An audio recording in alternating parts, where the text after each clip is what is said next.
Assalamualaikum warahmatullahi wabarakatuh. Selawat dan salam ke atas junjungan besar kita Nabi Muhammad sallallahu alaihi wasallam, dan alhamdulillah, syukur pada Allah Subhanahu wa taala atas segala nikmat yang telah Allah kurniakan kepada kita dan sentiasa kurniakan kepada kita. Pagi ini adalah antara nikmatnya, alhamdulillah. Bersama dengan saya Da'i Hadari dalam Tanyalah Ustaz, biar tahu jangan keliru, 3 Disember 2021 bersamaan dengan 28 Rabiul Akhir 1443 Hijrah. Apa khabar semua? Sihat ya? Kalau sihat, bagi senyuman sikit. Alhamdulillah, para penonton sekalian, hari ini kita bertemu dalam satu majlis ilmu Tanyalah Ustaz, biar tahu jangan keliru. Dan hari ini kita sangat bertuah kerana kita akan dapatkan perkongsian ilmu bersempena dengan Sayyidul Ayyam hari Jumaat ini, iaitu berkaitan dengan topik besar kita, akidah. Yang mana pada pagi ini saya nak ajak anda semua, para penonton sekalian, untuk kongsikan juga secara langsung kita ni, terutamanya bagi yang menonton secara langsung di Facebook kita. Hari ini kita nak bincangkan tentang aliran moden. Satu perkara yang sebenarnya tak ramai tahu, tak ramai sedar, tetapi sebenarnya hal ini makin lama makin besar. Bahkan ia juga boleh menggugat akidah kita. Dan hari ini untuk mendapatkan perincian dengan lebih lanjut berkaitan dengan topik akidah kita, aliran moden, bersama dengan kita yang berbahagia Profesor Madya Dr. Muhammad Shauqi Osman ataupun Dr. Muhammad Suki Osman, merupakan pensyarah Universiti Putra Malaysia dan juga ahli jawatan kuasa pengawalan akidah di MAIS. Assalamualaikum Doktor. Ya, Waalaikumsalam warahmatullahi wabarakatuh. Apa khabar kita? Alhamdulillah. Alhamdulillah. Tak balik Kedah Doktor? Belum lagi. Belum lagi, nanti Doktor. InsyaAllah. Dan hari ini saya yakin banyak yang Doktor nak kongsikan berkaitan dengan aliran moden ni. Cumanya para penonton sekalian, saya nak mengalu-alukan untuk anda tanyakan soalan. Caranya macam mana, Hadari? Mudah sahaja, boleh hubungi kami di talian 1800 881677, ataupun boleh sahaja tinggalkan soalan anda di ruangan komen di Facebook rasmi kami, iaitu Tanyalah Ustaz TV3. Itu dia. Selesai saya nyatakan bagaimana platform untuk anda tanyakan soalan. Baiklah, dengan lafaz Bismillahirrahmanirrahim, Doktor, kita nak bincangkan tentang aliran moden. Aliran iaitu fahaman, dan moden arus kemodenan ketika ini. Tak sangka dalam arus kemodenan ini boleh wujud fahaman-fahaman yang sangat merisaukan. Cumanya sebagai pembuka, apakah itu modernisme dan mengapakah ia boleh menggugat akidah kita? Baik, terima kasih. Assalamualaikum warahmatullahi wabarakatuh. Waalaikumsalam. A'udzubillahi minasyaitanirrajim. Bismillahirrahmanirrahim. Alhamdulillahi rabbil alamin wal 'aqibatu lil muttaqin wala 'udwana illa 'alal zalimin. Asyhadu an la ilaha illallah wahdahu la syarikalah wa asyhadu anna Muhammadan 'abduhu wa rasuluh, addal amanah wa ballagha risalah wa nasaha al ummah wa jahada fillahi haqqa jihadih wa tarakana 'alal mahajjatil bayda lailuha kanahariha la yazighu anha illa halik. Wa nusalli wa nusallim 'ala nabiyil amin wa 'ala alihi wa sahbihi ajma'in. Subhanaka la ilma lana illa ma 'allamtana innaka antal alimul hakim. Rabbi shrah li sadri wa yassir li amri wahlul 'uqdatam min lisani yafqahu qawli, amma ba'd. Terima kasih kepada Da'i Hadari, dan juga tak lupa para penonton Tanyalah Ustaz, biar tahu jangan keliru. Moga-moga insya-Allah kita semua diberkati dan dirahmati oleh Allah Subhanahu wa taala. Jadi membincangkan tentang isu pada pagi yang berbahagia ni, pagi Jumaat yang penuh dengan berkat ni, insya-Allah. Mudah-mudahan ni Sayyidul Ayyam ni, penghulu bagi hari, kita memperbanyakkan selawat kita pada junjungan besar baginda Nabi sallallahu alaihi wasallam. Kita nak jadikan Nabi sebagai panduan dalam kehidupan kita dalam menangani arus kemodenan pada hari ini. Sebenarnya moden itu tak salah. Tak salah. Tetapi apabila datangnya kemodenan bersama dengan aliran-aliran pemikiran yang nak membebaskan diri daripada agama. Dia melihat bahawa agama itu sebagai satu kekangan dalam mencipta atau menikmati kemajuan. Itu masalahnya. Jadi maknanya dalam konteks kemodenan ni, ia merujuk kepada satu kemajuan yang nak dicapai. Malangnya kemajuan yang diciplak ataupun diambil daripada barat itu hanyalah kemajuan yang bersifat fizikal semata-mata, jasmani semata-mata. Dia nak cuba membuang aspek-aspek kerohanian. Maka dengan sebab itulah daripada kemodenan ini tiba-tiba wujud pelbagai aliran pemikiran. Aliran pemikiran pluralism lah, liberalism lah, sekularism lah, hedonism lah, semua bunyi ism belakang kan. Jadi maknanya aliran-aliran yang seumpama ini merupakan satu cabaran dalam konteks kita kata akidah, kerana ia boleh berkesan kepada pegangan akidah kita kepada Allah Subhanahu Wa Taala. Maka dengan sebab itu aliran kemodenan ini perlu dilihat dalam konteks yang kita kata supaya jangan sampai tersasar daripada jalan kebenaran. Macam saya sebut tadi bahawa moden tak salah, tetapi bila kemodenan itu diasaskan kepada kebenaran semata-mata, material semata-mata, berdasarkan rasional semata-mata, berdasarkan akal semata-mata, yang pada ketika itu wahyu cuba diketepikan. Bila wahyu cuba diketepikan, rosaklah. Dia beginilah. Akal kita ni umpama mata. Ya. Mata kita dapat melihat bila ada cahaya. Betul. Cuba kalau studio kita ni tak ada cahaya, lampu tak ada, semua gelap. Rasanya mata kita ada tapi tak nampak apa. Tak nampak apa. Gelap ya kan. Ya. Begitu juga yang kita cahaya itu yang cahaya itu adalah wahyu ilahi. Jadi maknanya mata akal kita ibarat mata. Jadi wahyu ilahi itu ibarat cahaya. Kalau kita nak melihat dengan menggunakan akal, kita mesti berpandukan kepada wahyu ilahi.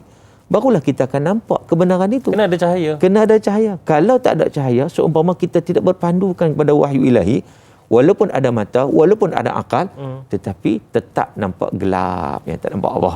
Maka dia teraba-raba dalam mencari kebenaran, akhirnya yang dia jumpa adalah satu kesesatan. Itu. Sebab itu pentingnya dalam konteks kemodenan ini jangan lupa untuk berpaksikan kepada wahyu yang Nabi SAW menyatakan, taraktu fikum amrain lan tadillu ma in tamassaktum bihima kitaballah wa sunnati. Aku tinggalkan pada kamu dua perkara, kamu takkan sesat selama-lamanya selagi mana kamu berpegang dengan dua perkara ini, iaitu Al-Quran dan juga sunnah Rasulullah SAW. Maksudnya doktor, katakanlah semaju mana pun manusia, jika tanpa diletakkan pasaknya iaitu wahyu Allah Subhanahu Wa Taala, maka kemajuan itu tidak ke mana, ataupun lebih teruk lagi membawa kepada kesesatan semata-mata. Ya. Kalau kita lihat kemajuan dalam konteks kebenaran lah, kita berbangga pada zaman sekarang kan, kemajuan sains dan teknologi. Betul. Sebenarnya kalau kita tengok umat-umat dulu pun maju, hebat. Contohnya pada zaman Nabi Sulaiman alaihi salam. Zaman Nabi Sulaiman boleh membina satu, kita kata satu bangunan yang ketika Malikatus Sabak tu, Ratu Sabak datang kan. Dia nampak nampak air kan? Betul. Nampak air. Macam air. Air. Sampai ke depan mata dia boleh nampak air, sedangkan itu merupakan kaca sebagai lantai. Jadi dia tak nampak lantai kaca tu, tak nampak air. Itu satu teknologi yang sangat hebat pada zaman itu. Kita zaman sekarang pun tak boleh buat macam tu saya rasa. Sekarang ni kalau buat pun duduk dekat nampak. Duduk jauh mungkin nampak macam tak nampak kan dia punya bahan tu kan. Lantai tu. Tapi duduk dekat kita nampak. Itu zaman yang begitu hebat, teknologi yang begitu dahsyat. Tetapi kita berbangga dengan teknologi sekarang. Kita tidak melihat teknologi zaman dulu. Dan ada juga teknologi zaman-zaman dulu kalau kita lihat kemodenan zaman itu. Kita dah rasa zaman kita moden, zaman itu juga hebat. Contoh kaum Thamud, kaum Thamud yang mana kalau kita hari ini kita pergi di utara Saudi. Ya, betul. Di kawasan sama ada Hijr ataupun Madain Saleh, dan dia juga ada kaitan dengan kaum Anbat di Petra di Jordan. Di Jordan. Yang mana mereka itu kehebatan Allah Taala bagi pada mereka, maka dapat satu membina ketamadunan yang sangat hebat, bangunan-bangunan yang dahsyat daripada batu-batu pejal. Batu-batu bukit ni yang memang kerah kematu ni dia boleh bina dengan tangan dia. Buat rumah ukiran cantik. Saya tengok sendiri bagaimana ukiran burung pun ada dia boleh buat. Zaman itu kita pun pelik, macam mana dengan kren tak ada, dengan apa semua tak ada, boleh buat. Tetapi Kalaulah ketamadunan ataupun kita kata kebendaan diasaskan kepada sesuatu yang kosong daripada wahyu, yang tidak taat pada Allah, yang mensyirikkan Allah, akhirnya ke mana kaum tersebut? Kaum itu dihancurkan oleh Allah Subhanahu Wa Taala. Allah. Sebab itu seorang penyair nama dia Ahmad Syauqi, penyair itulah, bukan saya lah, seorang penyair Mesir. Dia kata apa? Innamal umamu al-akhlaqu ma baqiyat fa in humu dhahabat akhlaquhum dhahabu. Sesungguhnya satu umat itu dia akan kekal bila mana akhlaknya kekal. Jadi akhlak ni termasuk pegangan dia, ketaatan dia kepada Allah Taala. Fa in dhahabat akhlaquhum dhahabu. Kalau akhlaknya hancur, maka umat itu akan hancur. Allahu Akbar. Dia jangan berbangga dengan kebendaan semata-mata, tetapi aspek kerohanian itu, aspek hubungan kita dengan Tuhan, dengan Allah Subhanahu Wa Taala itu merupakan aspek yang sangat-sangat penting untuk kita bangunkan dalam jiwa kita, untuk kita mendapat kebaikan duniawi dan ukhrawi. Kita ni mujur para penonton sekalian kerana umat Nabi Muhammad sallallahu alaihi wasallam ditangguhkan azabnya, tidak seperti umat terdahulu. Ditangguhkan azab itu juga kerana Rasulullah sallallahu alaihi wasallam. Allahu akbar. Baiklah, Doktor, saya nak tanyakan soalan ini. Antara ideologi yang wujud ialah beranggapan bahawa agama itu lapuk dan tidak sesuai lagi untuk diamalkan zaman sekarang lah. Tambah-tambah dinyatakan zaman sekarang zaman moden katanya. Teknologi pun dah canggih. Kenapa perlu beragama lagi katanya. Macam mana situasi ini amat membahayakan kita sebagai umat Islam. Tambahan pula generasi muda lebih rapat dengan teknologi zaman sekarang. Baik, terima kasih. Memang ada suara-suara yang menyatakan agama itu dah tak relevan. Agama itu lapuk. Jadi sebenarnya kata-kata itu datang daripada golongan yang rosak pemikirannya. Allah. Dan ini memang memberi kesan implikasi besar pada akidah. Bila mana dia menolak agama Allah Subhanahu Wa Taala, inna dina 'indallah al-Islam. Agama yang diridai oleh Allah ialah Islam. Tiba-tiba agama Allah itu dia kata lapuk. Maknanya dia menyatakan dia menolak ketuhanan, dia menolak Allah Subhanahu Wa Taala, maka gugur akidah dia. Itulah konteks kita kata agama. Dalam konteks kemanusiaan sebenarnya dia tak boleh pergi ke mana pun kalau dia menolak agama. Sebab apa? Kehidupan kita perlu kepada panduan. Apa-apa perkara pun perlu kepada panduan. Kita beli kereta pun ada panduan manual, buku panduan dia. Nak pergi tukar minyak enjin kan, cukup 10,000 kena pergi tukar. Panduan pula tak boleh ikut suka. Kalau kereta Porsche, janganlah ambil kereta Viva punya. Kereta zaman kan? Nak kena ikut panduan dia. Ikut panduan dia. Contohnya dalam konteks duniawi pun ada panduan dia. Apatah lagi dalam konteks kehidupan kita. Jadi kehidupan kita mesti ada panduan, terutama kita bukan hidup di dunia selama-lamanya. Hakikat yang perlu disedari, kita akan mati. Kita akan mati, dan bila kita akan mati, kita akan dibangkitkan oleh Allah Subhanahu Wa Taala. Jadi bagaimana kesudahan kita kalau macam tu? Ada pula yang berperangai macam golongan jahiliah. Dia tak percaya, dia kata dah mati habislah. Dia tak percaya kan, tidak ada ketuhanan tu, tak ada. Dah percaya dah. Jadi tulang dah, takkan tulang belulang tu dah ada hancur lebur tu. Dia nak hidup balik ni macam mana? Dia fikir dia tak logik. Dia kata dia kira logik akal. Pernah satu ketika tu ada seorang kafir Quraisy lah. Saya tak ingat nama dia. Dia datang jumpa Nabi SAW. Kan dia bawa tulang-tulang hak lama-lama tu. Kan kemudian dia pecah-pecah kan, dia lempar depan Nabi, dia kata inilah manusia esok jadi tulang macam ni, macam mana dia hidup balik? Kan? Dia lupa Allah Taala sebut dalam Quran, ayahsabul insanu allan najma'a 'idhama bala qadirina ala an nusawwiya banana. Apakah manusia menyangka bahawa Allah Taala tidak mampu mengembalikan tulang belulang mereka, sedangkan Allah boleh mengembalikan, menyusun balik jari jemari mereka. Subhanallah. Hari ini dalam konteks kita zaman moden sekarang ni, zaman sains teknologi ni, kita mengetahui bahawa jari ni satu perkara yang sangat-sangat unik. Setiap orang tak sama dia punya cap jarinya. Satu dunia. Walaupun kembar seiras sekalipun, betul, cap jari tetap tak sama. Maknanya bukan senang ni nak buat ni. Kan dia kecil je. Tetapi tak sama. Kalau manusia berbilion-bilion pun takkan sama. Allah mampu untuk mengembalikan balik. Kan? Maka dengan sebab itu ada seorang pengkaji nama dia Profesor Maurice Bucaille, dalam buku dia The Bible, The Quran and the Science. Beliau sendiri bila mengkaji tentang hal ini, akhirnya beliau memeluk Islam. Kerana apa? Melihat kebenaran yang ada dalam ayat-ayat Allah Subhanahu Wa Taala. Kalau manusia ni, kalau kita lihat dalam surah Al-Insan, hari ni hari Jumaat, biasanya Tok Imam baca baca apa? Baca solat subuh ni surah Sajadah dan juga surah Insan. Itu yang sunnahnya lah. Bukan nak pergi sujud sajadah kan. Itu silap faham yang berlaku. Ada orang panggil nak sembahyang subuh sujud sajadah, tak kena mengena pun. Ikut sunnah nabinya ialah baca surah As-Sajadah dan surah Al-Insan. Allah sebut hal ata 'alal insani hinun min ad-dahri lam yakun syai'an madhkura. Adakah datang pada manusia dalam keadaan satu waktu yang manusia ni tak ada siapa pun kenal pun. Tak ada pun. Daripada tak ada, Allah boleh bagi ada. Setakat nak mengembalikan semula itu, bahasa Allah kata kacang sangat. Sangat.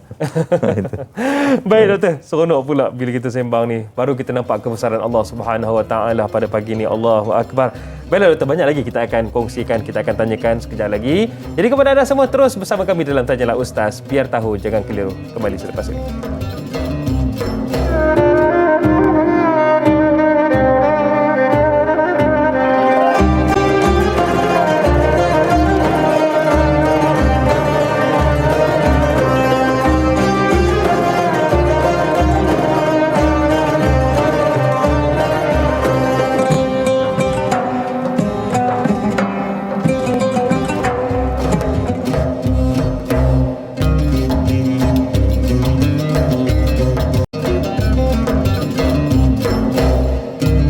Terima kasih para penonton sekalian kerana terus bersama kami dalam Tanyalah Ustaz. Biar tahu, jangan keliru. Dan pagi Jumaat ini jangan lupa berselawat ke atas baginda Nabi SAW. Sebab apa? Innallaha wa malaikatahu yusalluna 'alan nabi. Sungguhnya Allah dan para malaikat sentiasa berselawat ke atas Nabi SAW. Okey, hari ini kita dapatkan manfaat dalam perbincangan Tanyalah Ustaz, biar tahu jangan keliru. Topik besar kita akidah, kita bincangkan tentang aliran moden. Mungkin ada pakcik, makcik tak tahu apa pula aliran moden ni. Inilah fahaman-fahaman yang wujud dalam arus kemodenan ni. Baiklah, tadi doktor ada sebut tentang bagaimana kemodenan ni tak salah. Tapi masalahnya ialah aliran yang wujud tu, yang kerana merasakan diri dah berteknologi sehingga wujudnya fahaman-fahaman yang tak sepatutnya dan nak menjauhkan diri daripada agama. Cumanya satu soalan daripada Hafiz di Facebook ni. Beliau bertanyakan, Assalamualaikum Ustaz dan Da'i yang dihormati. Waalaikumsalam. Adakah perkara yang kita sebut sebagai aliran moden ni ada pada zaman Rasulullah SAW dan para sahabat? Bagaimana pula baginda Nabi SAW menangani aliran-aliran yang baharu jika ada ketika zaman baginda agar semua umatnya ketika itu berlapang dada? Mohon pencerahan daripada doktor. Silakan doktor. Baik, terima kasih kepada sahabat kita Muhammad Hafiz yang bertanya di Facebook. Dia, kalau kita lihat pada zaman Nabi SAW, aliran apa yang wujud? Aliran jahiliyah lah kita sebut. Jahiliyah lah. Aliran jahiliyah yang pada waktu itu tamadun ada, tapi tamadun Rom dan tamadun Parsi yang tamadun besar pada ketika itu. Lalu dalam masyarakat Arab ni mereka masih lagi berada dalam kepompong mereka yang mereka hidup secara badui, secara berpindah randa, secara tidak bersistem pada ketika itu. Jadi mereka ni sebagai bahan mentah lah. Jadi maka pada ketika itulah suasana itu dipanggil suasana jahiliyah. Jahiliyah ni apa pula? Kadang-kadang orang kata jahiliyah ni jahil diddul ilmi. Jahil ni lawan dia berilmu lah. Kan? Adakah orang Arab jahiliyah ni tak ada ilmu kan?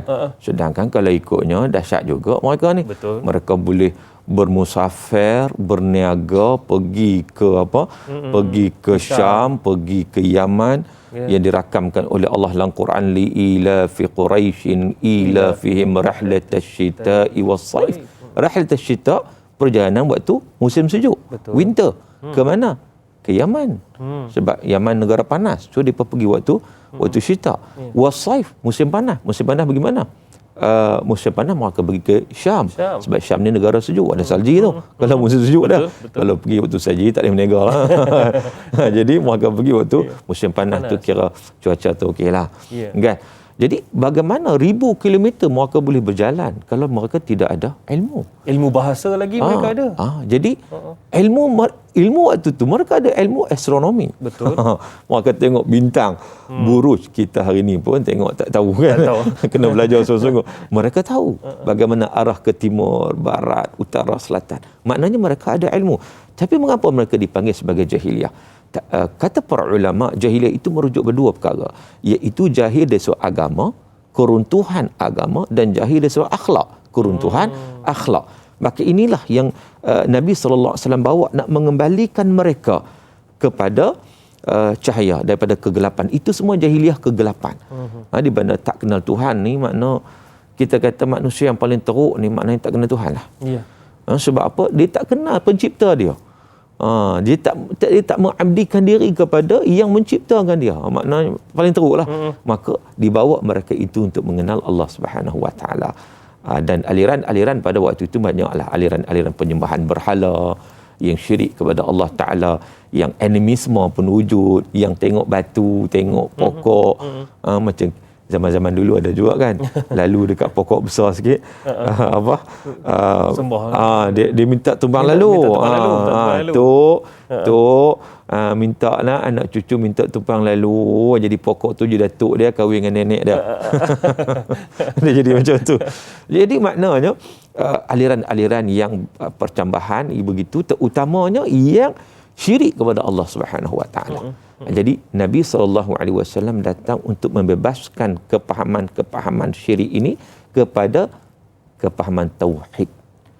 Inilah para rasul alaihi wassalatu wassalam, daripada Nabi Adam sampai Nabi Muhammad SAW membawa satu mesej, iaitu mesej akidah, mesej tauhid, untuk mengabdikan diri kepada Allah Subhanahu Wa Taala. Mesej para anbiya sama je, walaupun syariat berbeza daripada nabi ke nabi, tetapi dari soal akidah satu.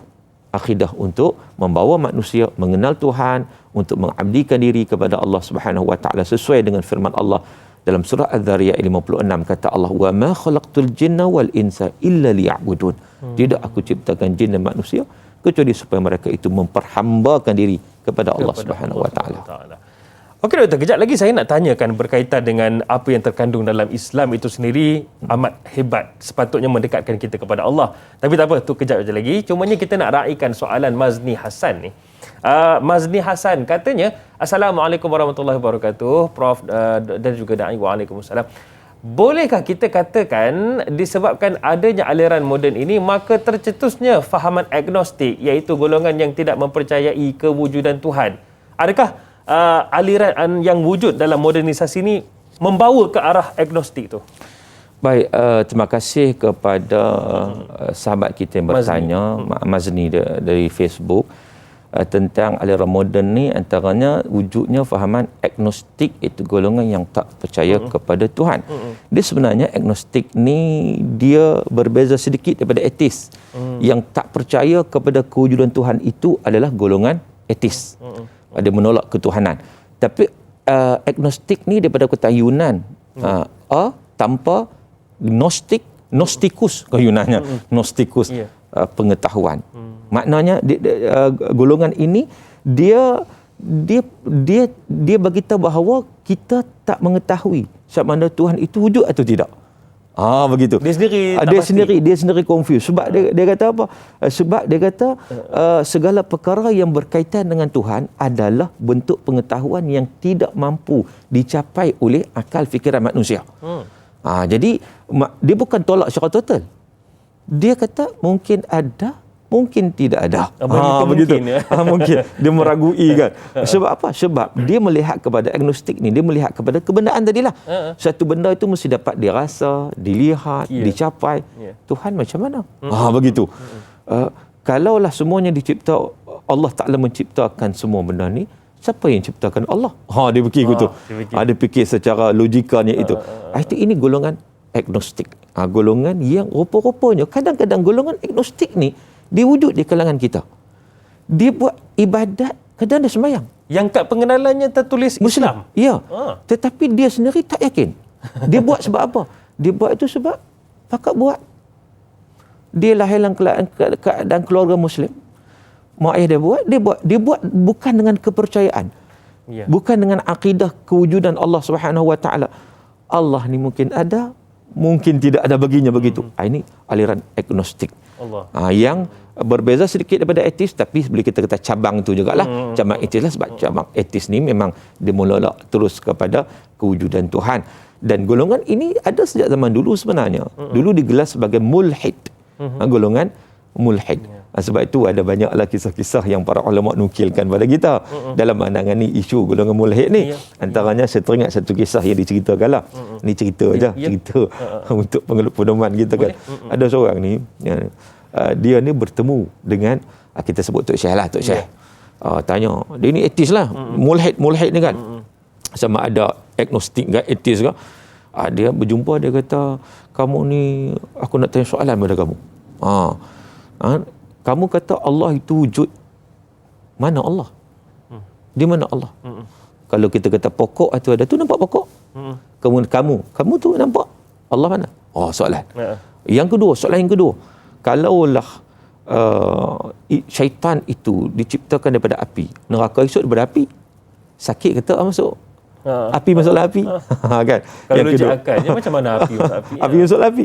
Yang ketiga dia kata, kamu percaya kepada qada dan qadar, semua ketentuan Allah. Sebab tu susah-susah payah duk dakwah sebab apa? Semua Allah tentukan. Terima je lah. Kan? Jadi macam mana sekalipun. Maka Tok Syekh ni kata, tak apa, nak jawapan sekarang ke? Dia kata, nak sekarang. Okey, kamu undur belakang sikit. Dia pun undur lah. Tok Syekh ni ambil ketul tanah dekat bawah tu, kebetulan mereka duduk kat kebun, dia pun dengan sekuat hati dia baling, dia lontar kepada mulhid ni. Kenalah dari dia, benjol sakit, meraung dia, marah dia kepada Tok Syekh ni. Dia kata, sebab apa kamu pukul aku? Aku tanya soalan, kamu tak jawab. Kan? Dia kata, itu jawapan aku. Mana jawapan kamu? Baik, sekarang aku tanya kamu. Kamu kata sakit. Di mana sakit?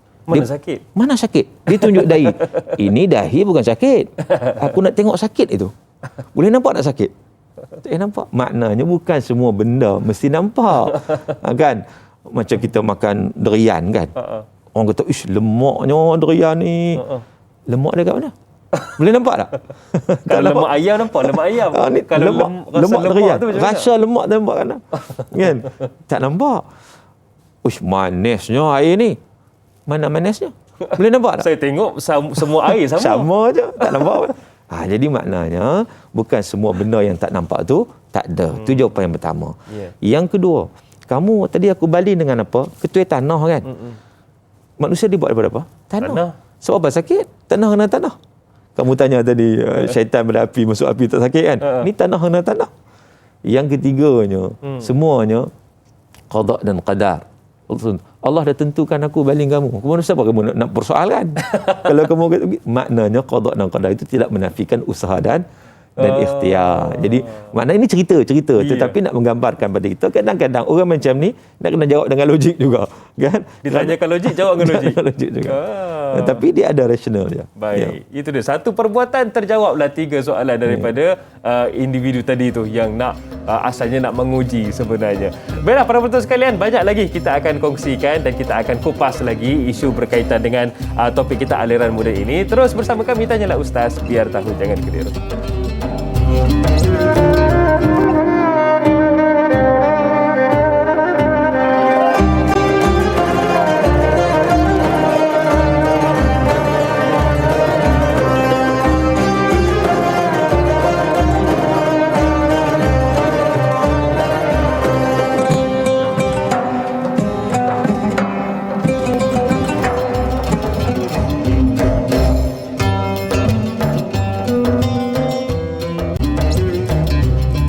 Atau tidak, setiap hari kami bawakan kepada anda semua topik yang berbeza-beza. Bahkan kita tampilkan ahli ataupun ilmuwan yang juga berbeza latar belakang. Namun tujuannya tetap sama, iaitu memberikan kefahaman kepada kita semua.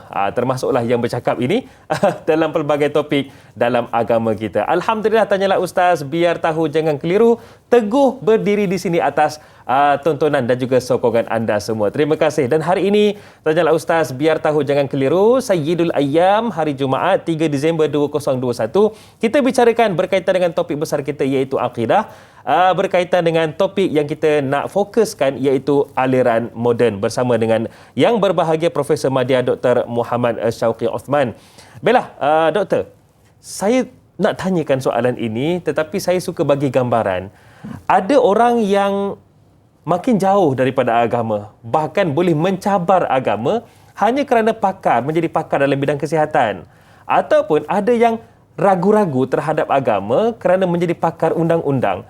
Sedangkan tanpa mereka sedar, ilmu kesihatan, undang-undang dan banyak lagi ilmu itu dicedok daripada Al-Quran, yang maha ilmunya dalam Al-Quran itu. Sepatutnya ilmu itu mendekatkan kita kepada Allah Subhanahu Wa Taala. Apa komen Doktor? Baik, terima kasih kepada persoalan yang dikemukakan.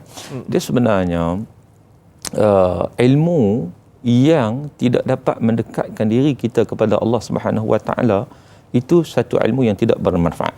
Allah. Sebab itu kita mohon pada Allah, Allahumma inni a'udzubika min ilmin la yanfa'. Ya Allah, aku berlindung denganmu daripada ilmu yang tak manfaat. Ilmu apa pun tak apa. Tapi asalkan bila kita belajar tu, kita makin dekat dengan Allah Subhanahu Wa Taala. Kita belajar ilmu matematik, kita belajar ilmu sains, kita belajar ilmu astronomi. Semakin dekat kita dengan Allah sebenarnya.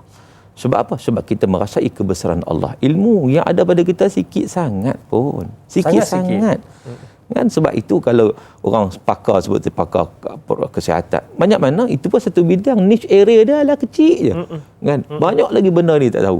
Maka dengan sebab itu sepatutnya dia semakin tawaduk, dia semakin mengenal siapa diri dia.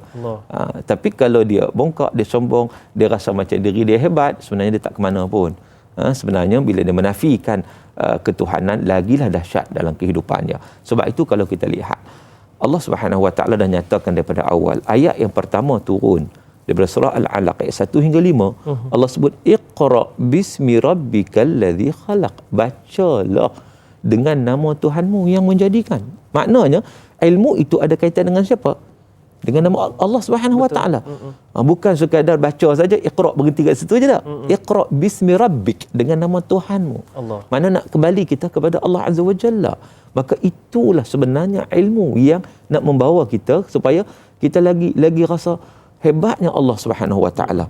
Allah Taala pernah dulu kita bicarakan tentang nama-nama Allah Taala, Asmaullah Al-Husna. Allah Subhanahu Wa Taala Maha Al-Alim. Allah Taala Maha mengetahui. Allah mengetahui segala-galanya, zahir batin. Kita tahu sikitnya. Itu kita kata jangan sombong. Satu bidang pula tu, kecil pula tu kan. Banyak lagi bidang lagi kita tak tahu kan. Ilmu ni sangat-sangat luas. Sebab itu manusia ni ibarat apa? Macam orang bagi pepatah lah. Kalau ibarat padi tu, makin berisi makin tunduk. Itu bagus. Ikut resmi padi. Ikut resmi padi. Adalah hasilnya. Lalang ni apa pun tak ada. Tapi dia punya mendongak tu. Bukan lain macam. Lain macamnya. Kita jangan ikut resmi lalang. Ikut resmi padi. Itu satu pepatah. Tetapi pepatah itu memberi pengajaran yang besar dalam kehidupan kita. Saya terfikirlah Doktor, kalau kita dapat masuk universiti pun, kita masuk satu pengkhususan je, satu khusus je, ataupun satu kos sahaja. Bidang lain kita tak tahu. Itu pun bukan main lagi, dapat besar badan je rasanya. Allahu Akbar. Doktor, ada pemanggil dari Ipoh ni, iaitu Puan Norini Abdul Latif. Assalamualaikum. Waalaikumsalam warahmatullahi wabarakatuh. Atanya apa khabar orang Ipoh? Alhamdulillah, sihat. Teman seronok benar lah sekapel kita ni. Okey, jadi mungkin ada soalan nak ditanyakan. Ya, Assalamualaikum Ustaz. Assalamualaikum Doktor. Waalaikumsalam warahmatullahi wabarakatuh. Saya Norini Abdul Latif di Ipoh Perak. Saya nak bertanya satu soalan. Ya. Moden dalam erti kata sebenarnya ialah membaharui perkara dahulu kepada masa sekarang. Tapi bukan semua boleh diubah. Contoh, berubah akidah boleh membawa kecelaruan hidup. Apa pandangan Ustaz? Betul atau tidak? Itu saja. Terima kasih. Assalamualaikum warahmatullahi wabarakatuh. Waalaikumsalam warahmatullahi wabarakatuh. Itu dia satu soalan yang senang, tepat untuk ditanyakan. Macam mana Doktor? Tak semua benda kita boleh baharui, termasuklah sampaikan ada yang modify itu, modify ini, ada ubah itu, ubah ini, sampai dia sendiri celaru. Silakan Doktor. Baik. Terima kasih kepada pemanggil kita, Puan Norini yang bertanya soalan. Perkara memang moden itu disebut tadi adalah perubahan, pembaharuan yang dilakukan. Dalam konteks keduniaan, ya, kita boleh melakukan pembaharuan, kemodenan. Memang hari ni kita nampak pembaharuan banyak. Betul. Zaman dulu nak buka TV, nak kena pergi ketak. Zaman Teringat sekarang. zaman tu. Teringat zaman sekarang. Sikit je kan. Satu pembaharuan. Kereta macam tu juga. Zaman-zaman dulu kereta mana ada picit kan. Pergi buka, lepas tu dia punya tingkap tu pula tu dia pusing gitu. Kalau mari hujan berkabus kan. Itu yang sadar. Tapi sekarang semua auto. Pembaharuan. Dari sudut keduniaan tak ada masalah. Nabi kata antum a'lam bi umuri dunyakum. Kamu lebih tahu hal-hal keduniaan kamu, nak buat kemajuan, buatlah, tak ada masalah. Tapi dalam beragama tak boleh. Dalam beragama ada satu ketetapan. Kalau kita create benda baru yang tidak ada asal usulnya, itu dipanggil bid'ah. Bid'ah, kesesatan. Agama pun akidah. Kita nak bina akidah baru, mana boleh. Akidah ni satu saja, akidah tauhid kepada Allah Subhanahu Wa Taala. Dari dulu sampai sekarang sampai bila-bila. Sama sampai bila-bila. Sejak zaman Nabi Adam kita sebut sampailah kiamat, sama je akidah. Mentauhidkan Allah Subhanahu Wa Taala. Itu tujuan kita ada atas dunia ni, untuk kita benar-benar mengabdikan diri pada Allah. Tiba-tiba di-create akidah baru, ajaran baru yang bercanggah dengan akidah, maka di situ dia akan masuk kepada bid'ah dalalah. Sebab kata Nabi SAW, kullu muhdatsatin bid'ah. Setiap benda yang direka cipta dalam agama, yang direka-reka dalam agama, itu merupakan satu perkara bid'ah. Jadi dalam akidah ni benda yang tetap, benda yang tak boleh kita nak create sendiri, kita nak modify bagi lagi cantik kan. Macam kita modify kita modify benda-benda sesuatu teknologi dan sebagainya. Maka itu satu perkara yang perlu kita teliti, supaya jangan akidah pun kita buat ikut suka aja. Sebab itu akidah ni ada panduan yang jelas daripada Quran dan juga sunnah Nabi SAW. Dan kalau kita perhatikan, Doktor, sememangnya akidah ini relevan sepanjang zaman. Dan bahkan akidah itulah menjadi teras untuk kita selamat dalam kehidupan kita, dalam apa sahaja kita lakukan. Doktor, tadi kita ada ceritakan, tadi Doktor pun ada sentuh berkaitan dengan ilmu. Bahkan saya bagi perumpamaan, ada antara mereka yang dah lupa diri hanya kerana pakar dalam satu-satu ilmu. Al-Shal di Facebook katanya, Assalamualaikum Ustazan Da'i. Waalaikumsalam. Adakah pemahaman ilmu itu sangat penting bagi menangani masalah kekeliruan akidah, bagi menegakkan kebenaran dan menangkis kepalsuan? Adakah pemahaman ilmu itu penting? Yang keduanya, apakah bentuk-bentuk cabaran aliran pemikiran moden atau liberal terhadap akidah ahli sunnah wal jamaah yang mungkin Doktor boleh kongsikan sepanjang menjadi ahli jawatan kuasa pengawalan akidah MAIS ni? Silakan Doktor. Baik, terima kasih kepada persoalan yang dikemukakan. Yang pertama, soalan tentang pemahaman ilmu pemahaman itu dalam menangani masalah kekeliruan akidah. Ya, betul. Sebagaimana yang disebut juga oleh Syekh Abdul Majid Az-Zindani dalam buku beliau Al-Iman. Tajuk buku itu di mukadimah disebut ada, fa inna awwala wajibin ala kulli insan ay ya'rifa Allah an tariqil ilmi haitsu qala Allah Subhanahu wa ta'ala fa'lam annahu la ilaha illallah. Apa kata beliau? Dia kata fa inna awwala wajibin, maka sesungguhnya perkara pertama yang wajib ala kulli insan, pada setiap manusia, setiap orang. Perkara pertama yang wajib apa? Ay ya'rifa Allah, untuk kenal Allah. Itu yang pertama. Sebab tu kata hukama awwaluddin ma'rifatullah. Awal agama kenal Allah. Betul. Itu perkara pertama. Dan nak kenal Allah tu macam mana? Sebab ini akidah. Antariqil ilmi, melalui jalan ilmu. Itu sebab tu Islam ni agama ilmu. Dia bukan akidah ni dia pakai ikut suka je. Dia ada asas-asas dia.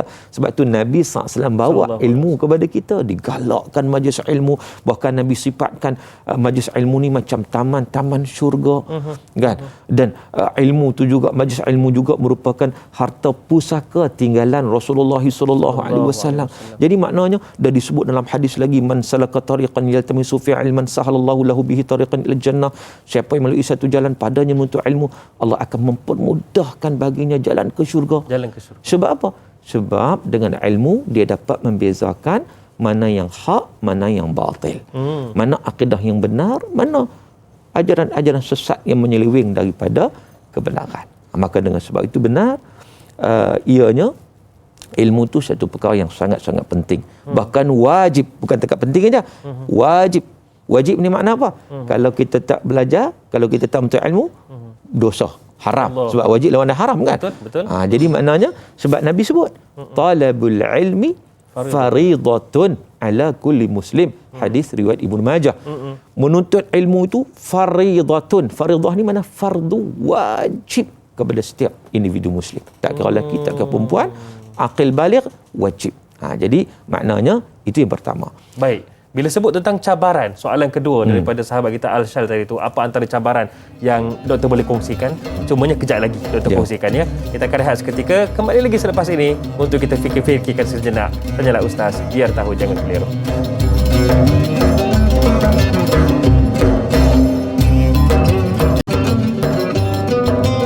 Sepanjang kita menjalani kehidupan sebagai hamba Allah Subhanahu Wa Taala ni, sudah pastinya kita berhadapan dengan pelbagai persoalan. Ada juga masalah-masalah yang membelenggu fikiran kita. Namun, jangan kita lupa segala jawapan, segala penyelesaian itu ada dalam agama kita, iaitu agama Islam. Dan hari ini dirungkaikan dalam Tanyalah Ustaz, biar tahu jangan keliru. Terutamanya hari ini kita bincangkan tentang akidah berkaitan dengan topik kita aliran moden. Bersama dengan yang berbahagia Profesor Madya Dr. Muhammad Syauqi Osman, pensyarah UPM dan juga ahli jawatan kuasa pengawalan akidah di MAIS. Dan saya nak ajak anda semua, para penonton sekalian, tak kisahlah adik, akak, abang, tuan-tuan, perempuan, pakcik, makcik kan. Boleh tinggalkan soalan anda, boleh hubungi kami di talian 1-800-8816-77. Okey, boleh telefon di situ ataupun boleh tinggalkan soalan di Facebook kami iaitu Tanyalah Ustaz TV3. Baik doktor, soalan kedua daripada sahabat kita tadi bertanyakan tentang apa antara cabaran terhadap agama kita sekarang. Mungkin doktor boleh kongsikan, tambah-tambah doktor ada pengalaman dalam AJK, pengawalan akidah di MAIS ni. Baik, terima kasih kepada persoalan yang ditanya oleh sahabat kita tadi. Iaitu dia bertanya tentang cabaran aliran pemikiran. Contohnya dalam pemikiran liberal dan sebagainya. Dia sebenarnya kalau kita lihat liberal itu dia lebih kepada kebebasan. Dia nak bebas. Jadi bebasnya itu berpandukan kepada hawa nafsu. Itu masalahnya. Sebab dia menganggap bahawa kadang-kadang dia melihat kepada Islam itu dalam konteks yang sempit. Dia lihat kepada ia satu benda yang jumun. Jadi wujudnya aliran-aliran seumpama ini akhirnya dia mempromotkan kepada mengikut yang dia rasa bebas. Dia pergi kepada, dia mempromotkan pluralism. Apa itu pluralism? Menganggap semua agama sama aja. Semua agama mau bawa kepada kebaikan. Selesai masalah. Kan begitu. Tuhan yang disembah sama. Sama aja. Sedangkan Allah dah sebutlah, qul ya ayyuhal kafirun la a'budu ma ta'budun, kan? Lakum dinukum waliyadin. Jadi tak sama. Agama yang diredai oleh Allah adalah Islam saja. Inna dina 'indallah al-Islam. Wa man yabtaghi ghayra al-Islam dina falan yuqbala min wa huwa fil akhirati minal khasirin. Sesiapa yang mencari selain daripada Islam sebagai pegangan dia, sebagai agama dia, maka fala yuqbala min, dan dia selama-lamanya tidak akan diterima. Wa huwa fil akhirati minal khasirin, dan di akhirat esok dia termasuk dalam kalangan yang rugi. Dan pengalaman saya lihat dalam konteks akidah ni lah, berhadapan dengan orang yang terlibat dengan pelbagai pemikiran, ajaran sesat lah, kemudian membawa hala tuju yang jauh daripada kebenaran. Saya nampak masalah utamanya masalah ilmu. Itu saya nampak. Itu sahaja. Itu pokok pangkal dia bermula dengan ketidakfahaman dan tak ada ilmu. Maka bila tidak ada ilmu tu dia mudah terpengaruh dengan pelbagai aliran-aliran yang datang. Dia fikir secara logik je, ada logik sikit, terus dia ambil, terus dia pegang. Ilmu tak ada. Maksudnya tak ada ilmu kemudian merujuk pula kepada salah tempat. Tambah-tambah sekarang ni maklumat di hujung jari. Kan? Maklumat bukan ilmu. Bukan ilmu, maklumat. Sebab maklumat ini al-khabaru yahtamilu as-sidq aw al-kadhib. Maklumat yang kita dapat, kita petik saja dekat Google, kan? Kita akan jumpa maklumat. Tapi maklumat itu al-khabar yahtamil as-sidq aw al-kadhib. Dia membawa kebenaran atau kepalsuan. Antara dua tu. Antara dua. Macam mana kita nak pastikan kalau kita tak ada ilmu? Allah. Maka banyak yang berlaku, dia ambil yang kepalsuan. Sebab apa? Sebab kepalsuan tu kadang-kadang dihiasi dengan keindahan-keindahan yang palsu. Akhirnya dia terjebak. Sebab apa punca dia? Punca tak ada ilmu. Sebab itu kita balik kepada asas balik. Asasnya adalah ilmu itu merupakan perkara yang paling asas dalam kehidupan kita. Sebab itu kalau kita tengok ulama-ulama dulu ataupun saintis-saintis dulu, kita sebutlah nama-nama tokoh-tokoh yang hebat kan, Ibn Haytham ke, Ibn Sina ke, Ar-Razi ke, Ibn Rushd ke, Al-Farabi ke, Al-Khawarizmi ke. Cuba tengok bagaimana perkembangan mereka yang hebat. Mereka bermula dengan ilmu Quran dan sunnah Nabi. Betul. Mereka bermula dengan akidah yang betul kepada Allah Subhanahu Wa Taala. Ada di antara mereka hafal Quran dulu. Kemudian barulah pergi kepada penciptaan-penciptaan, pergi kepada kemajuan teknologi, mencerap langit, macam-macam pelbagai bidang, ada bidang perubatan, bidang astronomi, bidang pelbagai lah. Semua mereka begitu hebat, tetapi mereka tak lari. Sebab apa? Asas mereka kukuh. Asasnya ilmu ketuhanan, ilmu fardu ain itu merupakan perkara yang dibina daripada awal. Tapi kita kadang-kadang yang ni kita tak bina daripada awal. Kan? Jadi menyebabkan kita akan hanyut. Bila mana kita dapat satu ilmu, kita rasa teruja dengan ilmu tersebut, kita lupa dah pokok pangkalnya, yang akhirnya dia tersesat tersesat dalam mencari kebenaran. Itu yang berlaku. Saya nampaklah. Saya teringatlah doktor, ada lirik lagu tak silap saya dah, kita sesat dalam terang. Sesat dalam terang. Macam mana tu ya, sesat dalam terang tu. Selalunya kalau sesat tu dalam keadaan kita gelap, mungkin dalam hutan. Ini sesat dalam terang. Masalah juga tu. Okey doktor, Rahimah Saud di Facebook. Saya tertarik untuk tanyakan soalan ini sebab memang benar, berdasarkan fakta pun memang benar apa yang dinyatakan oleh Rahimah Saud ni. Katanya, Assalamualaikum Dr. Da'i Hadari dan kru. Waalaikumsalam. Apa pandangan doktor tentang aliran pemikiran moden dengan bertambahnya orang-orang barat yang memeluk Islam dewasa ini? Ini fakta doktor di sebelah barat. Kemudian yang kedua, apabila Allah menguji pemodenan yang dibanggakan oleh seluruh manusia abad ini dengan wabak yang tidak disangka-sangka, mungkin kita boleh kaitkan juga dengan wabak COVID-19 ni, mungkinkah manusia akan menoleh ke belakang untuk kembali muhasabah, menilai diri sendiri? Silakan doktor. Baik, terima kasih kepada persoalan daripada sahabat kita di Facebook, iaitu yang pertama tentang aliran pemikiran moden. Bertambah ada berkata, tapi dalam masa yang sama ramai juga pemikir-pemikir orang barat yang memeluk Islam. Ya, sebab apa? Sebab bila mana mereka mengkaji dalam konteks ilmu. Dulu saya ingat ada seorang daripada Denmark dan Sweden yang menghasilkan filem Fitnah tu, yang mengkutuk Rasulullah sallallahu alaihi wasallam kan. Begitu anti daripada Islam. Selepas tu dia nak buat rasanya filem lain pula. Dia mula mengkaji. Sebenarnya dia tak kaji. Dia mengkaji, membaca nak tengok siapa Muhammad ni lah. Muhammad itu. Akhirnya dia meluk Islam. Setelah dia membaca dengan ilmu, dia belajar daripada sumber yang betul, akhirnya baru dia nampak kebenaran dan dia salah, dan akhirnya dia cuba cover balik. Jadi maknanya di situ, bagaimana orang barat ni mereka boleh peluk Islam kerana ilmu. Maka maksud kadang mereka lagi kuat lagi hebat. Saya ingat dulu satu kes Ewan Ridley, seorang wartawan British. Ia masuk Islam. Betul. Ketika ditangkap oleh tentera Taliban ketika itu kan. Jadi maknanya dia cuba compare tentera Amerika dengan tentera Taliban. Dia cuba compare kan, yang dikatakan paling pengganas dalam dunia dan sebagainya ni. Tetapi mereka tak sentuh dia pun. Mereka layan dia dengan baik, menyebabkan dia terasa untuk lihat Quran, dia terasa nak kaji Quran. Bila dia mula mengkaji, dia mula mengkaji Quran, akhirnya dia meluk Islam. Memeluk agama Islam. Memeluk Islam. Apatah lagi dalam suasana hari ini, Barat cuba dengan slogan Islamofobia mereka, fobia terhadap Islam, mereka melabelkan orang Islam ni sebagai teroris lah, pengganas lah. Termasuk melalui media-media antarabangsa. Media-media digunakan. Jadi menyebabkan orang tertanya-tanya, betul ke? Sebab kadang-kadang bagusnya mereka ini, mereka berfikir, betul ke mereka cuba mencari sumbernya? Betul atau tidak?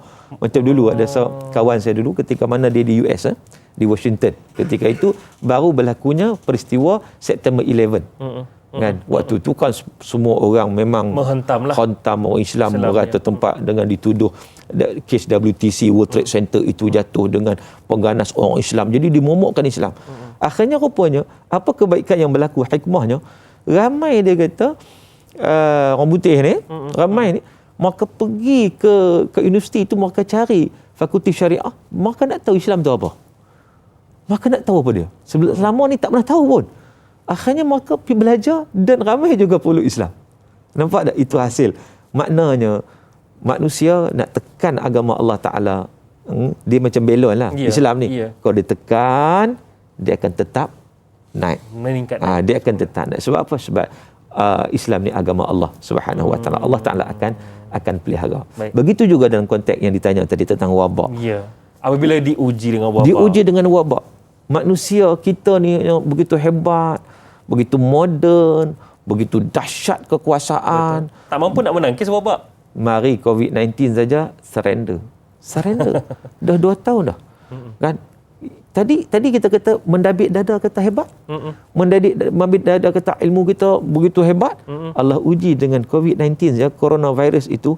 Ketakutan berlaku satu dunia. Satu dunia. Kan? Dan di situ sebenarnya kalau kita hayati betul-betul untuk kita insaf.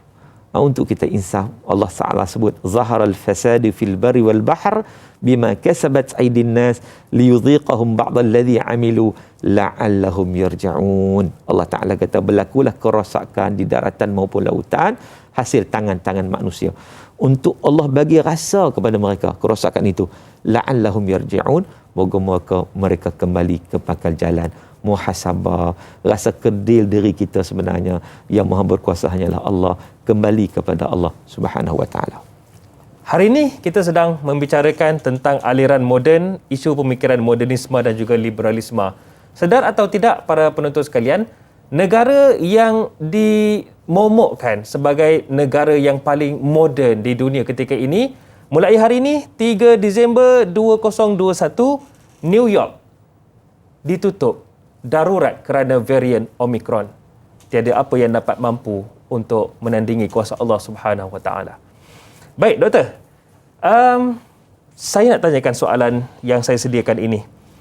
Ada golongan yang tidak menolak Al-Quran, mengambil apa yang ada dalam Al-Quran itu. Tetapi ada sesetengah yang topik, sebagai contoh, katanya, yang lain aku okey katanya. Tetapi dalam bab pembahagian harta ni aku rasa macam tak boleh pakailah zaman sekarang. Tak sesuai lah. Bagaimana, Doktor? Adakah ini juga kesan daripada aliran moden itu sendiri? Ambil separuh, tolak separuh. Terima kasih kepada persoalan. Memang ini timbul daripada golongan yang berfikiran liberal. Iaitu yang melihat kepada Al-Quran itu sesuai pada certain isu, ada juga tak sesuai pada certain isu. Contoh dalam kes pembahagian harta pusaka disebut tadi. Dalam Quran sebut lidzakari mithlu hadzal unsayain, bagi laki-laki itu 2 bahagian. Banding dengan wanita kan, perempuan 1 bahagian. Dia kata zaman dulu bolehlah. Kan? Zaman dulu. Tapi zaman sekarang ni kita wanita kena sama rata. Sama rata, wanita lebih dominan. Wanita jadi ketua keluarga. Contohnya. Maksudnya menolak faraid. Jadi dia menolak perkara tersebut.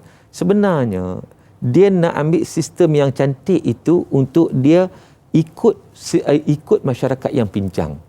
Sepatutnya dia betulkan masyarakat untuk ikut sistem Al-Quran yang terbaik. Sebab diberi pada lelaki itu dengan tujuan lelaki itu ar-rijal qawwamuna 'alan nisa. Ar-rijal ni maknanya sifat kelelakian, bukan sekadar rijal gender, tidak. Tapi kelelakian yang dia menjadi pemimpin, dia menjaga wanita-wanita. Jadi maknanya di situ kelebihan itu. Jadi kalau masyarakat kita pincang, sepatutnya dibetulkan masyarakat untuk ikut sistem Al-Quran yang cantik ini. Bukan nak betulkan sistem Quran itu, nak ikut masyarakat yang pincang. Hancurlah begitu. Tak boleh lah. Kan? Kalau satu ketika bila mana contohnya masyarakat menerima LGBT, apakah nak kena ubah juga Al-Quran? Quran kena ikut LGBT. Allah. Bukan LGBT itu nak kena ubah masyarakat.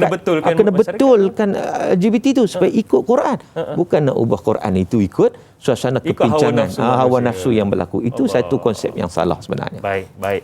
InsyaAllah kejap lagi, Doktor. Saya nak tanyakan juga berkaitan dengan gerakan liberalisme ni yang sangat merisaukan kita juga. Cumanya sebentar lagi lah, Doktor, ya. Jadi kepada anda semua, kita akan tutup dulu di TV3 dan insyaAllah akan ada sambungannya di TV9 selepas ini. Jadi jangan ke mana-mana, terus setia bersama kami dalam Tanyalah Ustaz. Biar tahu, jangan keliru.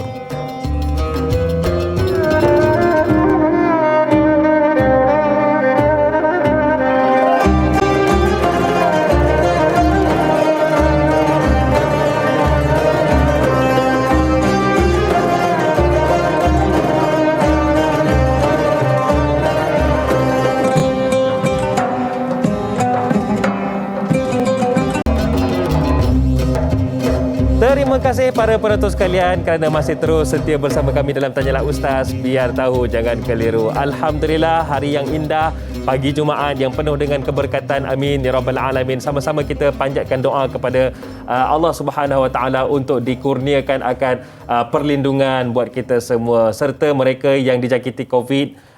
Kita doakan juga mereka sembuh. Amin ya rabbal alamin. Dan jika ada yang telah pergi, kita doakan supaya roh mereka tergolong dalam kalangan para syuhada dan juga para solihin. Amin ya rabbal alamin. Baiklah, hari ini Tanyalah Ustaz, biar tahu jangan keliru, hari Jumaat 3 Disember 2021 bersama dengan saya Da'i Hadari dan juga yang berbahagia Profesor Madya Dr. Muhammad Syauqi Osman, pensyarah Universiti Putra Malaysia dan juga ahli jawatan kuasa pengawalan akidah di MAIS. Kita sembangkan tentang aliran moden, isu pemikiran modernisme dan juga liberalisme. Baiklah Doktor, rentetan daripada apa yang saya tanyakan tadi. Ada golongan yang ambil daripada Al-Quran itu. Cumanya ada juga yang dia tolak. Bila tak ngam dengan diri dia, artinya dia tolak terus Doktor. Teruk benar lagi tu. Jadi Doktor, adakah ia juga sama dengan umat-umat terdahulu yang ambil apa yang mereka nak, yang sesuai, kemudian yang tak sesuai, yang rasa macam makan dalam, tolak pedas katanya. Silakan Doktor. Baik, terima kasih. Kalau kita melihat kepada apa dinyatakan oleh Allah Subhanahu Wa Taala dalam Al-Quran, Allah sebut ya ayyuhallazina amanu dkhulu fis silmi kaffah.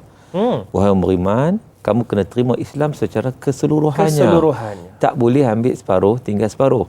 Ini perangai Yahudi.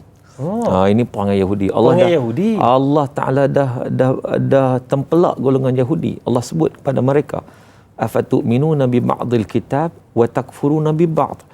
Apakah kamu ni beriman kepada sebahagian daripada kitab dan kamu menolak sebahagian daripada yang lain? Jadi kalau kita pun sama ikut perangai Yahudi juga, maknanya ambil sebahagiannya ikut kita rasa sesuai dengan kita ambil lah. Tak kacau orang kita ambil lah.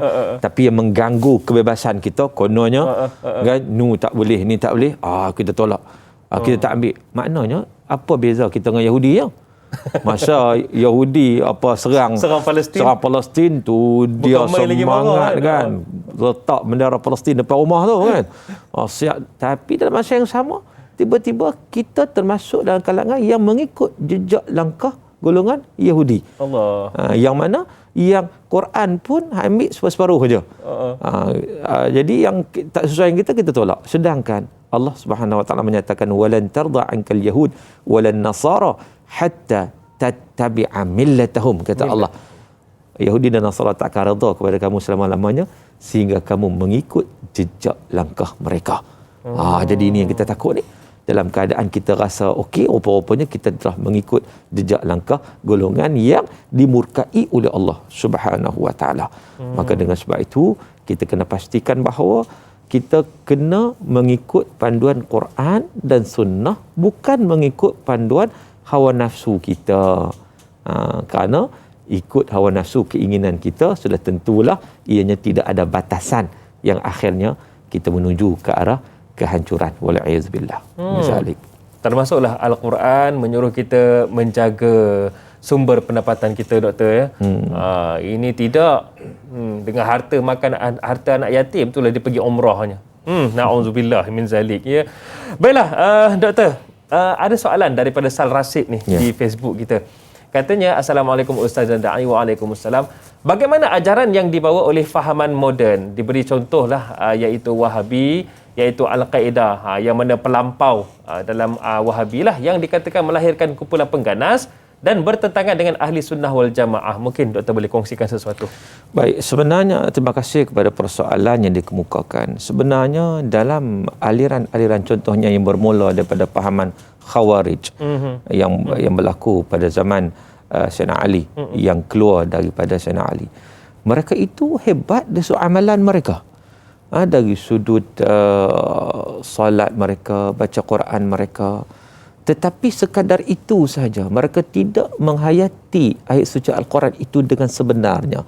Mereka tidak memahami dengan sebenarnya. Menyebabkan mereka mengambil satu jalan yang ekstrim.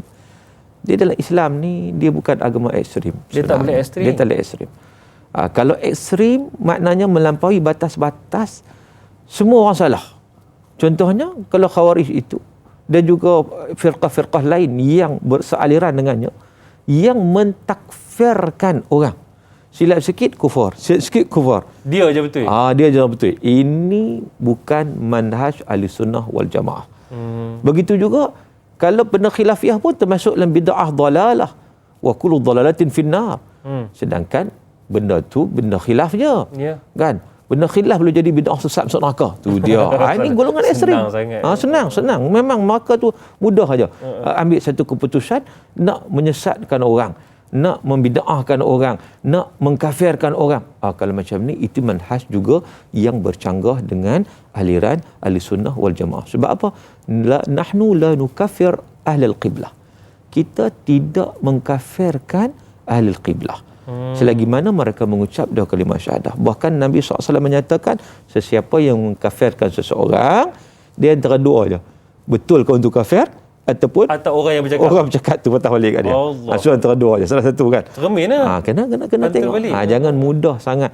Tambah-tambah zaman sekarang ni dia ada. Itu kita kata, saya sebut tadi, perkara ini balik kepada ilmu sebenarnya. Yang duk jadi masalah ni sebab tidak ada ilmu. Dia baru jumpa satu perkara, dia rasa hal lain semua salah. Contoh. Ni contoh. Ni pengalaman lah. Sahabat saya. Dia cerita anak murid dia. Belajar Quran dengan dia. Belajar Quran. Belajar tajwid semua ni. Pergilah solat belakang Tok Imam. Bila belakang solat Tok Imam, dia mufaraqah dengan Tok Imam tu. Tiba-tiba? Dia mufaraqah. Lepas tu siap beritahu ni Tok Imam baca salah. Tak betul. Tak betul. Saya mufaraqah. Patut kamu kena solat balik. Dia ni. Saya tanya kawan saya, hebatlah kawan kamu, boleh hebat. Dia kata hebat apa? Dia baru baca Iqra' 5. Dia tak tahu pun tu imam tu baca macam mana. Nampak tak macam hak dia belajar sikit. Dia baru tahu sikit. Lain sikit daripada dia. Memang semua dah salah, sesat. Ini realiti yang berlaku. Sebab apa? Saya sebut tadi bahawa ilmu, kalau kita nampak ada sedikit perbezaan, mari kita belajar dulu, timba ilmu dulu sebelum nak menyatakan benda itu betul atau salah. Biarlah berdasarkan ilmu, jangan sembrono. Jadi itulah aliran-aliran yang agak keras, yang ekstrim, dia berada pada mana-mana aliran. Maka kita kena buang benda-benda yang ekstrim yang seumpama ini. Okey, doktor, saya ada satu soalan yang mungkin soalan ini mewakili para penonton di luar sana yang risaukan anak muda kita. Gerakan yang wujud daripada aliran yang moden ni, sebagai contoh liberalisme, kalau kita boleh sentuh LGBT dan lain-lain, banyak lagi hedonisme dan lain di luar sana. Sebenarnya gerakan-gerakan ini yang sebenarnya tu menular dalam kalangan anak muda. Mereka suntik melalui hiburan yang melampau, doktor. Dan hiburan-hiburan ini kalau kita amati termasuklah dalam lirik-lirik lagu, pemakaian, lambang-lambang, idola-idola artis yang dijadikan sebagai contoh, kemudian permainan video tanpa kita sedar. Mak ayah tak tahu anak download, anak buat turun video game apa. Di situ rupanya permainan video yang menggalakkan liberalisme ni dan lain-lain, doktor. Bagaimana kita sebagai ibu ayah yang berada, yang menonton ketika ini, nak memastikan anak-anak kita ini bukanlah kita menghalang berhibur, akan tetapi kita risaukan hiburan yang begini, membawa aliran moden ni, doktor?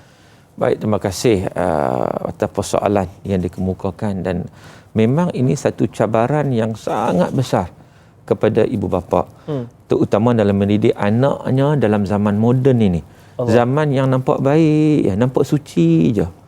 Duduk dalam rumah senyap je. Tetapi rupa-rupanya macam-macam. Nampak duduk dalam bilik. Nampak dalam bilik okey. Zaman dulu kanak-kanak nakal. Terjun sungai, terjun ban. Tak ada dalam bilik. Tak ada dalam bilik. Menjadi Tarzan kat belakang rumah, ada mana-mana pokok kan. Jadi mak risau juga, tapi risau takut kecederaan fizikal. Betul. Kan? Betul. Tapi sekarang ni nampak fizikal cantik apa semua. Rupanya kecederaan mental. Kecederaan kerohanian. Ini sebenarnya lebih bahaya. Lebih bahaya. Tambah-tambah dunia tanpa sepadan hari ini. Siapa-siapa nak datangkan, dia akan datangkan pelbagai perkara. Termasuk budaya yang cuba diterapkan, budaya hedonisme. Budaya hiburan yang melampau-lampau. Dia hiburan ni dalam Islam. Bukan Islam tak bagi hiburan. Hiburan boleh. hiburan ni macam perasa aja. Perasa. Kalau masak orang puan-puan ada rumah yang masak kari kan, dia letaklah daun kari sebagai perasa. Tapi kalau hiburan tu banyak sangat, serupa macam penuh daun kari dalam periuk tu kan. Ikan pun tenggelam, tak nampak dah kat mana ikan. Kalau macam tu nak makan gulai macam mana? Masak daun kari. Masak daun kari. Jadi hiburan tu perasa. Tapi sekarang ni hiburan dijadikan sebagai satu perkara yang asas. Sampai budaya yang nak bebas segalanya. Termasuklah tadi dengan lirik-lirik yang kadang-kadang sampai boleh menjejaskan akidah, menggalakkan LGBT dan lain-lain. Menolak ketuhanan, menghalalkan perbuatan-perbuatan maksiat LGBT. Sedangkan kita tahu kalau kita berpandukan kepada Quran Sunnah, kita tahu golongan pertama LGBT telah dimusnahkan oleh Allah Subhanahu wa taala, iaitu kaum Nabi Lut alaihi salam. Kata para ulama tafsir, itulah golongan pertama yang melakukan hubungan homoseksual lesbian yang tidak pernah ada sebelum itu. Jadi maknanya Allah nak tunjukkan kepada kita mungkarnya perbuatan itu, maka kita kata tadi diterbalikkan kampung mereka yang nama dia kampung Sadum itu. Sampai hari ini berkaitan Sodom tu ada kan.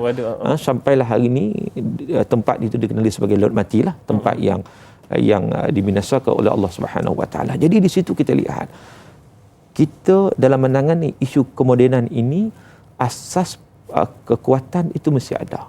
Jadi pendidikan daripada awal itu mesti dititik beratkan, terutama pendidikan akidah, syariah dan juga akhlak yang disebut sebagai fardu ain yang berasaskan kepada Quran dan sunnah Nabi sallallahu alaihi wasallam. Ya, itu dia asas ilmunya, dan mungkin akan ada lagi antara pesanan-pesanan daripada doktor selepas ini, insya-Allah. Baiklah para penonton sekalian, jangan ke mana-mana, kembali lagi selepas ini Tanyalah Ustaz, biar tahu jangan keliru.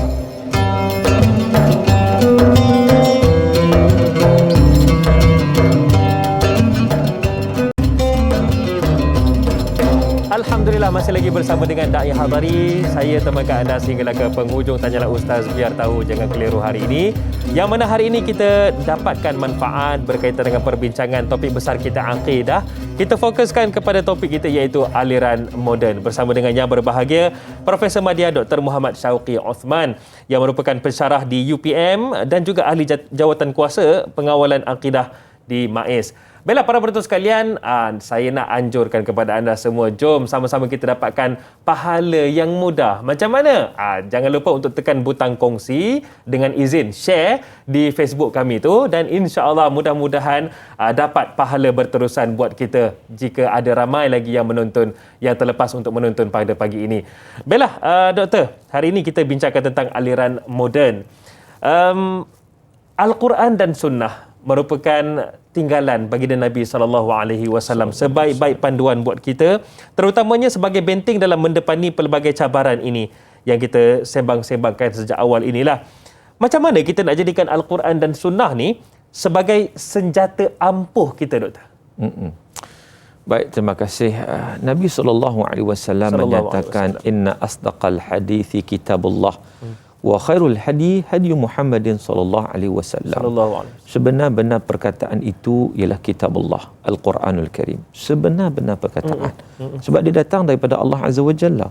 Bahkan Al-Quran itu mempunyai mukjizat. Sebab itu ta'rif Al-Quran sebagaimana disebut oleh Syekh Manaq Qatan dan Dr. Subih Saleh dalam Mabahis fi Ulumil Quran, menyatakan bahawa Al-Quran kalamullah al-mu'jiz al-munazzal ala Muhammad sallallahu alaihi wasallam biwasitati Jibril alaihi salam, iaitu Quran itu kalam Allah yang mempunyai mukjizat. Bila mana mempunyai mukjizat, maknanya ianya akan memberi kebaikan pada kita dalam segenap segi kalau kita mendampingkan diri dengan Quran. Sama ada dalam konteks bila mana kita baca Quran, kita tadabbur Quran, dia memberi kesan pada jiwa kita, memberi kesan pada ilmu kita, akan membentuk diri kita, akhlak kita dan segala-galanya. Itu yang kata kehebatan Al-Quran. Bahkan dalam konteks moden hari ini, orang berbangga dengan sains dan teknologi. Al-Quran sudah cerita 1400 tahun dulu dah tentang sains dan teknologi. Cuma kena kaji lah, kita akan jumpa. Kita akan jumpa, terutama yang berkaitan dengan ayat-ayat kauniat yang menceritakan Allah Ta'ala suruh tengok alam ini, suruh tengok, suruh kaji, dan Allah dah cerita banyak dah tentang sains dan teknologi. Jadi manusia yang melihat dalam konteks itu, tidakkah dia terfikir bagaimana lemahnya kita yang kita kena kembali bersandarkan kepada apa yang disampaikan oleh Allah dalam Quran. Itu yang pertama. Begitu juga khairul hadi, sebaik petunjuk hadi Muhammad sallallahu alaihi wasallam. Petunjuk daripada junjungan besar baginda Nabi sallallahu alaihi wasallam, sunnah Rasulullah sallallahu alaihi wasallam.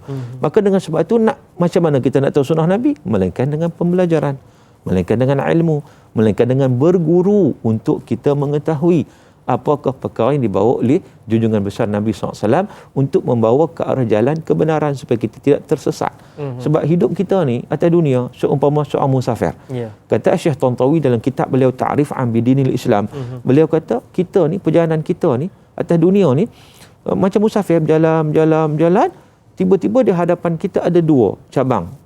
Kita nak kena pilih ni sebab kita nak teruskan perjalanan. Satu cabang ke kanan, satu cabang ke kiri. Cabang ke kanan tu nampak susah, cabang ke kanan ni naik bukit lah apa semua. Betul. Cabang ke kiri nampak mudah aja. Nafsu kita nak ambil yang kiri sebab mudah. Yang mudah. Tapi akal kita menegur, dia fikir, tengok dulu apa penghujung dia ke mana. Tengok-tengok yang mudah itu rupanya sampai ke jurang, gaung. Yang susah ni sampai ke istana, kebun bunga yang indah. Maka itulah jalan ke syurga ataupun neraka. Jadi nampak susah ni, susah yang nak masuk syurga. Ialah syurga ini mahal harganya, perlu pada pengorbanan, perlu kepada pembelajaran, ilmu dan pelaksanaan dalam kehidupan kita. Faham betul-betul. Nabi kata apa? May yuridillahu bi khairan yufaqihu fid din. Sesiapa yang Allah Taala kehendaki kebaikan padanya, maka akan dipahamkannya perkara agama. Nak faham tu kena belajar. Kita nak faham macam mana? Itu. Baik Doktor, satu penjelasan yang sangat indah untuk kita semua. Dan ada pertanyaan daripada Intan Zurina ni. Katanya, Assalamualaikum Ustaz Da'i dan warga tanyalah Ustaz, apakah nasihat Doktor kepada mereka yang berpendapat hidup berpandu kepada agama yang penuh dengan hukum hakam tidak lagi relevan di zaman serba maju dan moden ini? Saya nak tambah sikit Doktor daripada apa yang Intan tanyakan ini. Bagaimana kita nak berhadapan dengan golongan ini? Adakah kita perlu membencinya atau membenci apa yang dilakukannya? Baik, terima kasih kepada sahabat kita yang bertanya di Facebook, iaitu hidup berpandukan Islam ni tak relevan. Sebab hak nu tak boleh, hak ni tak boleh, hukum hakam dan sebagainya. Banyak sangat undang-undang. Banyak halal haramnya kan. Ada yang halal, ada yang haram. Kan? Dia sebenarnya begini, setiap perkara yang ditegah oleh Allah Ta'ala itu sebenarnya dia memberi kebaikan. Kalau kita buat juga mudarat.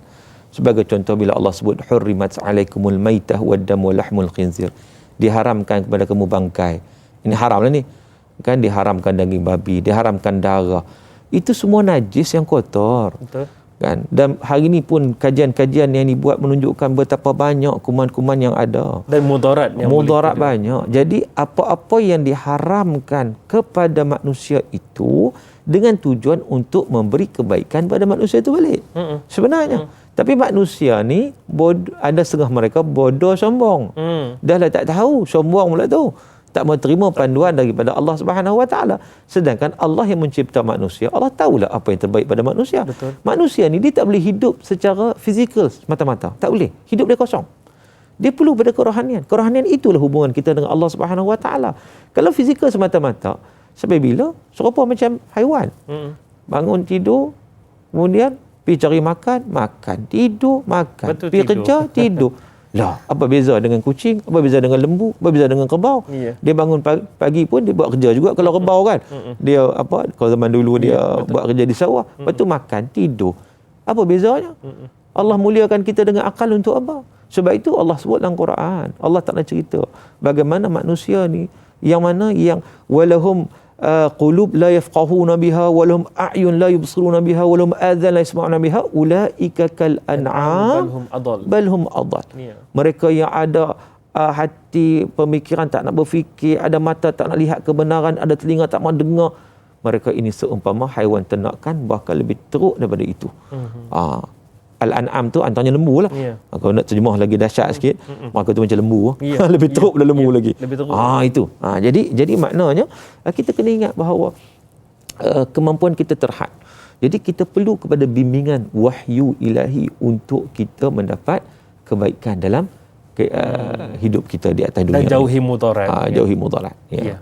Baik doktor, adakah kita berhadapan dengan golongan yang mungkin terjebak dengan LGBT ataupun liberalisme lain-lain ni? Adakah kita kena membenci mereka ataupun kita kena kasih mereka dan benci perbuatan mereka? Dalam Islam, dia melihat bahawa innamal mu'minuna ikhwah. Kita semua bersaudara. Okey? Jadi, kita benci pada maksiat, bukan benci pada orang itu. Macam seorang doktor yang bila datang pesakit kepada dia doktor ni nak merawat sakit kan, nak buang pesakit kan, nak buang penyakit. Kan? Sudah tentu dia nak buang penyakit. Supaya apa? Supaya pesakit itu kembali normal, kembali sihat. Begitu juga bila mana kita berhadapan dengan orang yang seumpama ini, umpama mereka ada penyakit. Jadi kita approach untuk buang penyakit, bukan nak buang pesakit, tidak. Nak buang penyakit itu. Bila penyakit itu hilang, alhamdulillah.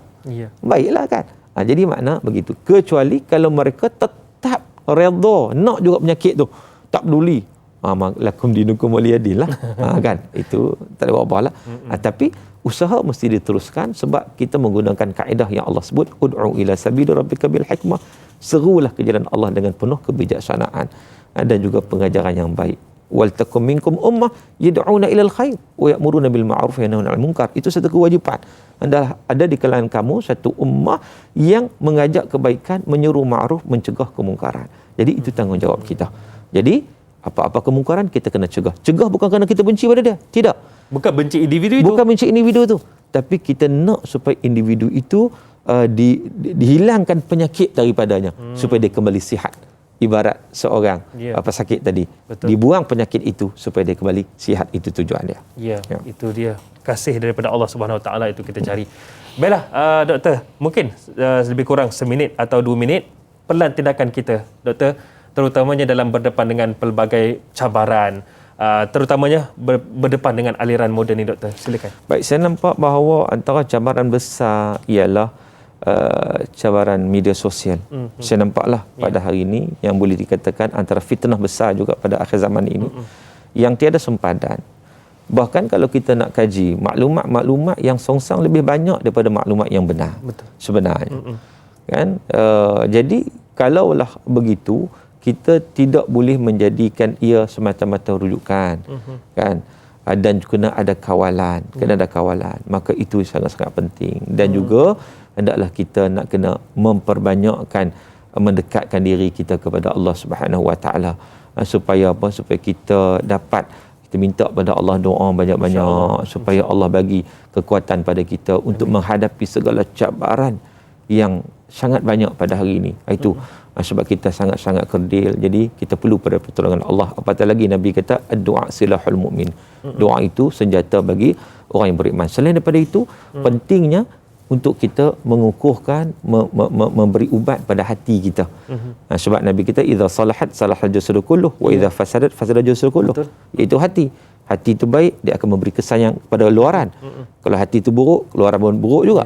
Maka kita kena polish dia elok-elok. Nak polish ni macam mana? Dengan mendekatkan dengan Al-Quran, dengan ilmu, dengan qiyamul lail, dengan amalan-amalan soleh yang lain, insya-Allah. Mudah-mudahan ia memberi kebaikan pada kita semua, insya-Allah. Insya-Allah. Baiklah, sebagai memurnikan program kita dan juga hari ini, mungkin doa daripada Ustaz. Silakan. Betul. Baik, sedar tak sedar kita sudah berada di penghujung, jadi sama-samalah kita berdoa memohon Allah Subhanahu Wa Taala memberi kebaikan pada kita di dunia dan juga di akhirat. A'udzubillahi minasyaitonir rajim. Bismillahirrahmanirrahim. Alhamdulillahi rabbil alamin. حمدا يوافي نعمه ويكافئ مزيده يا ربنا لك الحمد كما ينبغي لجلال وجهك وعظيم سلطانك اللهم إنا نسألك رضاك والجنة ونعوذ بك من سخطك والنار اللهم فقهنا في الدين وعلمنا تأويل اللهم آتنا أفضل ما تؤتي عبادك الصالحين ربنا عليك توكلنا وإليك أنبنا وإليك المصير ربنا آتنا في الدنيا حسنة wa fil akhirati hasanatan wa qina adzabannar. Wa sallallahu ala sayyidina Muhammadin wa ala alihi wa sahbihi wa baraka wa sallam. Walhamdulillahi rabbil alamin. Amin ya rabbal alamin. Terima kasih diucapkan kepada Profesor Madya Dr. Muhammad Syauqi Othman, pensyarah UPM dan juga ahli jawatan kuasa pengawalan akidah di MAIS. Terima kasih Doktor. InsyaAllah kita akan bersama lagi masa depan ya Doktor ya. InsyaAllah. Baiklah para penonton sekalian, jangan lupa bersama dengan sahabat saya iaitu Da'i Hakim, bersama juga dengan Ustaz Muhammad Zarifi Muhammad Daud, yang mana kita akan sama-sama dapatkan manfaat berkaitan dengan tafsir surah Ghafir ayat 23 hingga 25 esok dalam Tanyalah Ustaz, biar tahu jangan keliru. Baiklah, dalam apa sahaja kita lakukan, jadikan Al-Quran dan Sunnah sebagai pedoman kita, kerana itu adalah sebaik-baik peninggalan baginda Nabi SAW. Saya Da'i Hadari mohon permisi undur diri. Assalamualaikum warahmatullahi wabarakatuh.